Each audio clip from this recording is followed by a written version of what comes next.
Welcome to The Explainer. Today, we're diving headfirst into an absolutely fascinating, massive philosophical framework.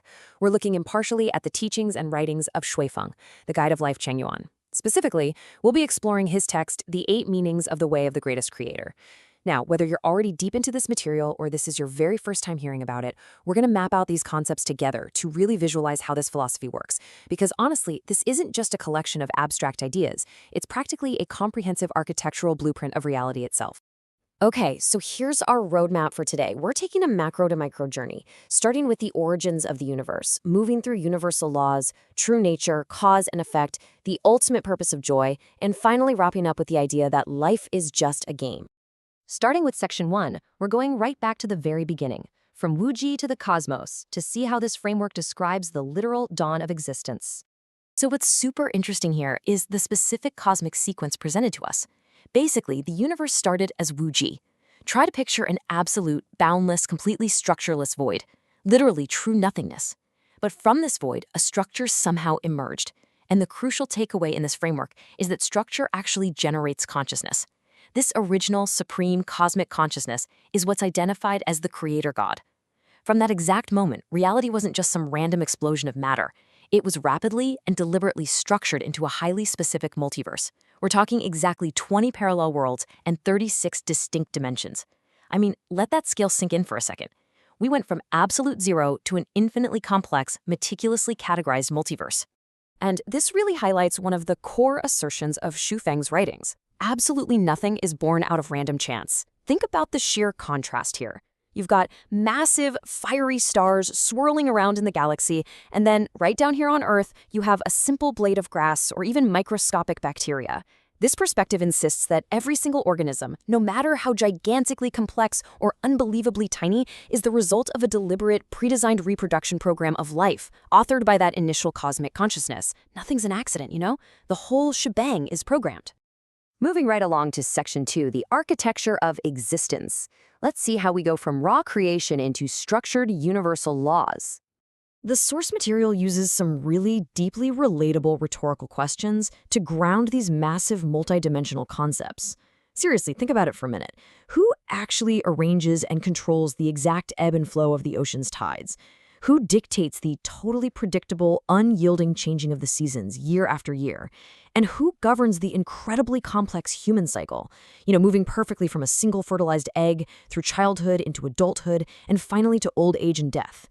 Who is actually pulling the strings behind these undeniable rhythms of nature? Well, the answer provided is the Tao. The Tao is defined here as an underlying cosmic constitution operated entirely by the greatest creator from behind the scenes. Let's think about it through a human parallel.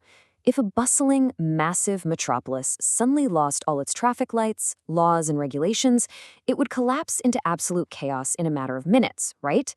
In that exact same vein, the universe relies entirely on the Tao. It acts as the ultimate, unbreakable cosmic law that maintains the operation of absolutely all things, keeping those 36 dimensions from descending into a massive cosmic gridlock. Okay, Section 3. Now we're looking at conforming to our true nature and playing our cosmic role. How do human beings fit into this grand legal framework? This gives us a really stark, fascinating contrast. The idea is that every single living thing has a specific nature derived entirely from its structural design, and we're supposed to follow that blueprint. For example, dogs are built to guard houses and alert the pack. Humans are biologically meant to utilize physical senses, like our eyes capturing exact light wavelengths strictly between 400 and 700 nanometers.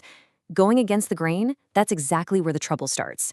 In this framework, doing things like suppressing innate human instincts, like monks or nuns repressing their nature, or chasing supernatural abilities, like trying to magically open a third eye, well, those are viewed impartially as unnatural deviations from our intended design. Ultimately, revering this cosmic framework offers a really specific kind of freedom. It's actually described as a deal with all gains and zero losses. By respecting the structure, you're allowed to do whatever you desire, so long as it doesn't break the universal rules. Think of it kind of like being given the keys to an absolutely massive playground.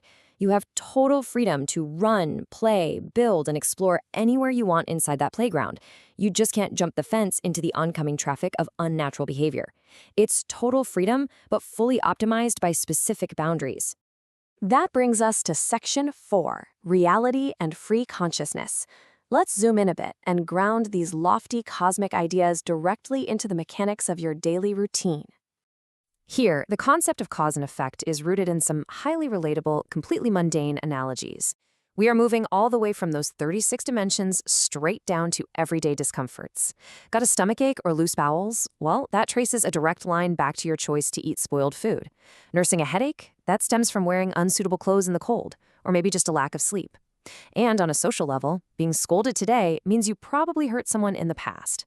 It's a wry, super practical way of showing that the cosmic scales always balance themselves out, even in the absolute smallest details of our lives. And that builds up to a massive philosophical point. You are entirely responsible for your reality. The universe doesn't punish you, it simply reflects you. Like attracts like. If you carry out devil's deeds, you become a devil. Your reality is essentially nothing more than the physical portrayal of your diverse, free consciousness. So if you don't like the circumstances you're currently facing, this perspective argues that you really only need to look in the mirror, because your present is just an echo of your own free choices. The universe, according to this, is never wrong. Which leads perfectly into Section 5. If we're entirely responsible for our reality, what is the actual, intended goal of all this human existence? Why are we here? Now, this is a somewhat radical thought, especially when you compare it to a lot of traditional philosophies that focus heavily on suffering, testing, or earthly endurance. Zhou Feng's framework emphatically rejects the idea that humans were created to suffer, to fight, or to be miserable. Look at these 4 attributes: happiness, joy, freedom, and blessing. The text states unequivocally that these are the sole intended themes of life.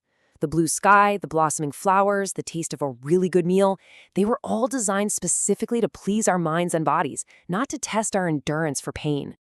So, what about the daily grind? The stressful jobs, the bills, the morning commute?